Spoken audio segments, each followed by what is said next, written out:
Hi, welcome back to my channel. Thank you for watching and for subscribing. And if you're just visiting, please consider subscribing.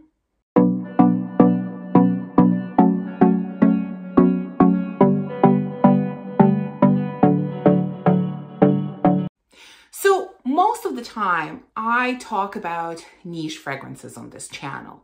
That is because, bigger part of my collection is niche, and these are the types of fragrances that I gravitate towards more. However, I do have some amazing designer fragrances in my collection that I've had for a long time, and my love affair with them has not ended. And so recently I saw a video that Simply Aisha did, and it was about designer fragrances that still excite her. And when I saw that video, I thought, what a great concept, because I definitely have fragrances like that in my collection as well, and they really deserve to be featured on this channel. So these are the fragrances that I'm going to share with you today. They're sort of the ones that I've had for a long time, that I've loved for a long time, and that I am still really, really enjoying. And let's start with this one, which I don't think will be surprising. In fact, I don't think any of these will be surprising to my regular viewers because I've spoken about them highly many, many times. And so the first one is, of course, Belle. And you will see in many of these that I have quite a dent. Like I said, I've truly used them for a long time and really enjoyed them. And I am still loving Belle. And I'm featuring the original one here because I've had this one longer than Le Parfum. And I do love both, but here we're going to talk about the original.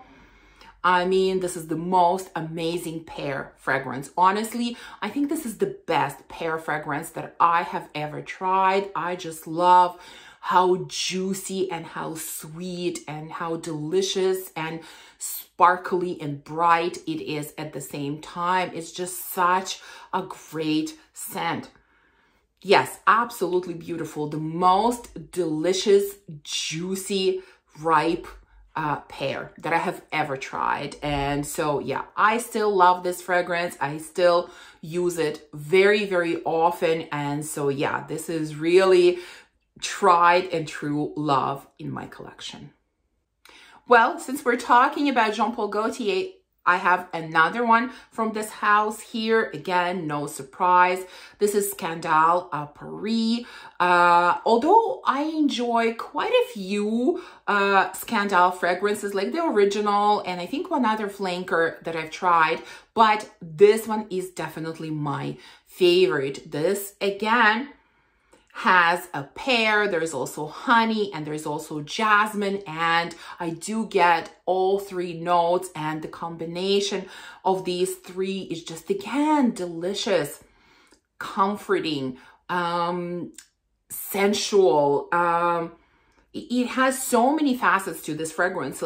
To me, this fragrance works for sort of any occasion and any time of the year. Although to some, it might seem to be a little too sweet, maybe a little too cloying for warm weather. But for me, it works. I love wearing this fragrance in the evenings, like before going to bed. I also love wearing this fragrance. Imagine if I'm just like going somewhere for a walk or maybe to a grocery store or whatever. And sometimes if I'm going out, I also enjoy wearing this fragrance. So for me, it really suits any occasion, any mood, any weather. And yeah, I will continue to use it and will continue to enjoy it. This is definitely a designer staple in my collection.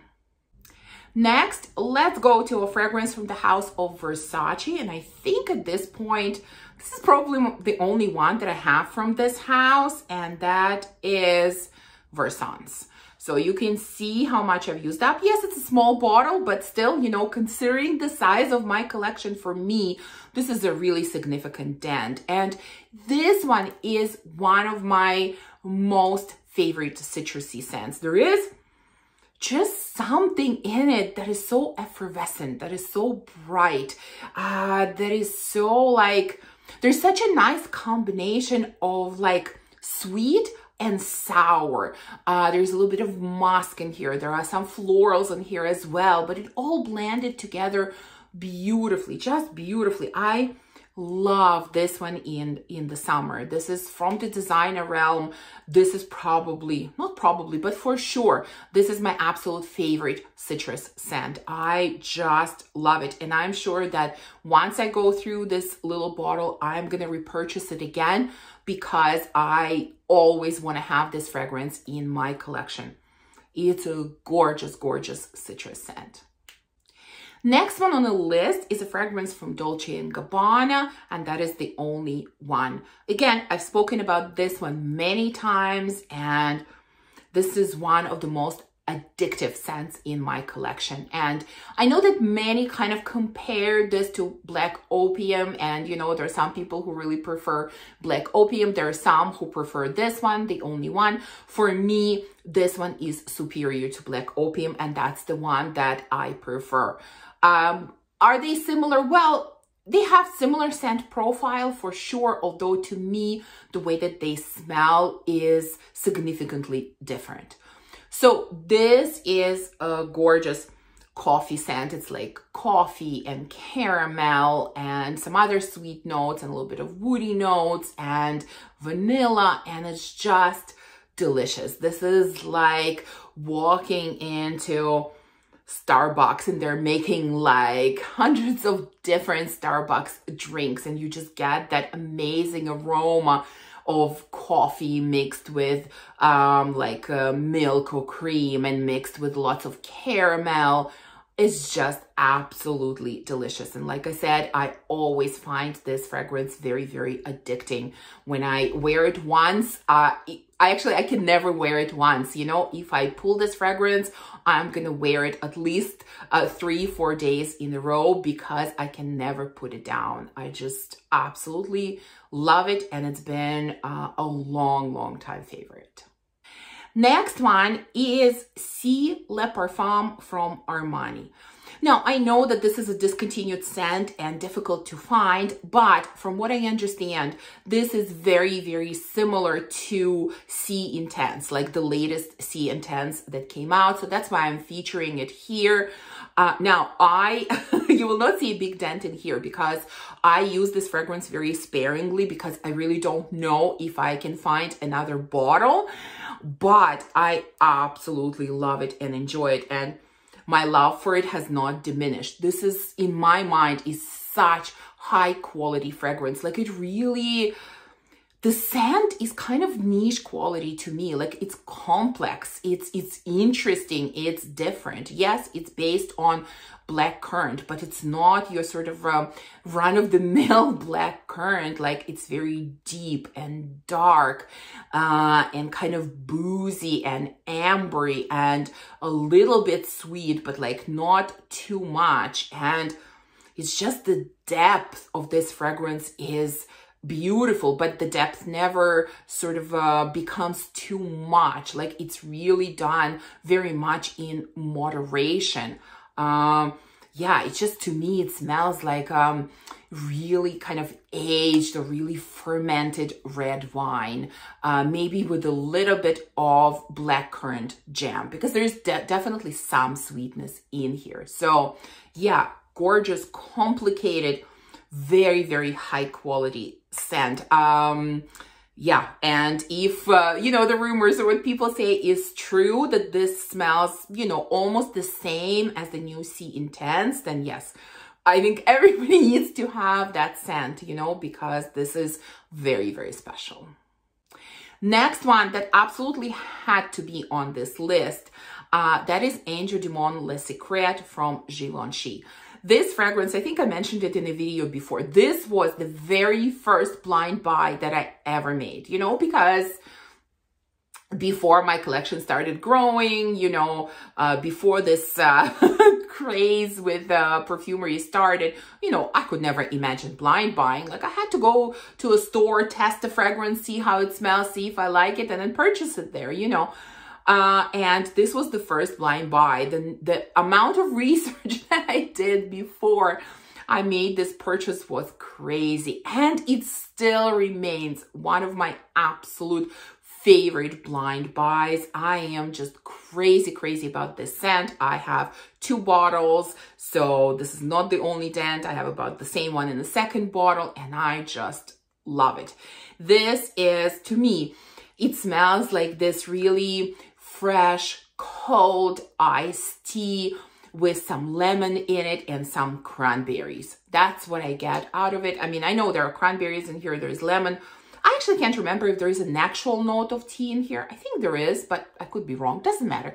I'm not giving you the exact notes here. I'm just telling you what it smells like. And to me, yeah, it's a cold glass of iced tea with a slice of lemon and some cranberries thrown in. Or maybe it's cranberry tea. I don't know.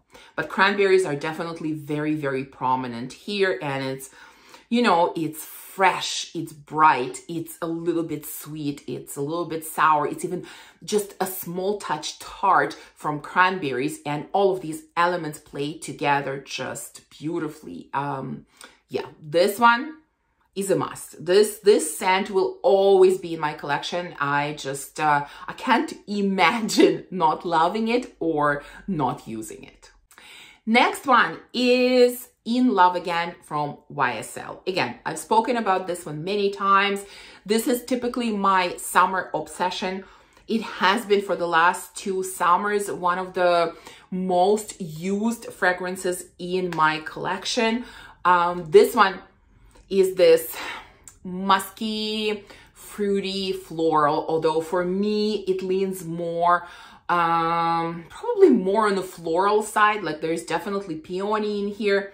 I think there's rose as well, but for me this is more about peony. I think there are some berries in here, like red berries, maybe something else. I don't know. Like I said, I don't remember all the notes, but it's just a gorgeous, musky, fruity floral. This scent, I think that part of the reason why I love this scent so much is because it reminds me of Baby Doll from YSL as well, which used to be my signature scent back in the day, which has been discontinued for a long time, I think, and I actually can't find it. I really want to find a bottle of Baby Doll, but you know, so far everywhere I look, it's always out of stock, sold out, not available, whatever. And although, you know, this one smells very similarly, it would still be nice to get the original Baby Doll. But for now, I love this one. And I have no doubt that when summer comes, this will be in heavy rotation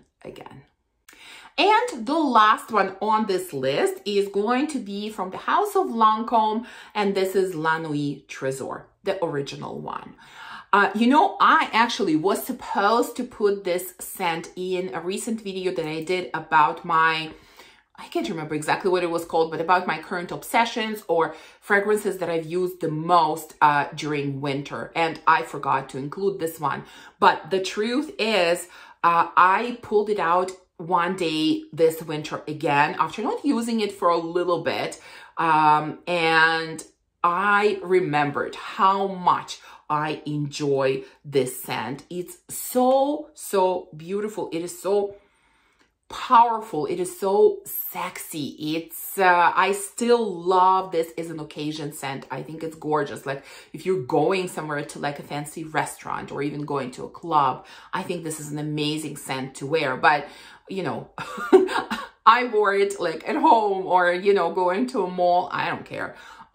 It smelled pretty amazing. It's just, it has that, you know, sweetness, and it has depth and a little bit of smokiness, and it has some chocolate, and it is just intoxicating, very sexy. And I just lost the cap. Okay, we'll get it later. But it's a gorgeous scent. And, you know, when I pulled it out this winter, I all of a sudden remembered how much I loved it and was really happy to use it again. And so I've used it quite a bit this winter. And I still enjoy it just as much as I did when I first got it. So there you go. This is my list of designer fragrances that still excite me. As you can see, the list is not huge. I didn't want to include just, you know, pile up all my designer fragrances in here. No, I truly chose the ones that I've had for a long time and that I've loved for a long time and that I'm still enjoying. So please share with me, what are some of your best designer fragrances, some that you've loved for a long time. Thank you for watching this video. If you enjoyed it, please remember to give me a thumbs up, to subscribe, and to comment, and I will see you soon in the next one. Bye.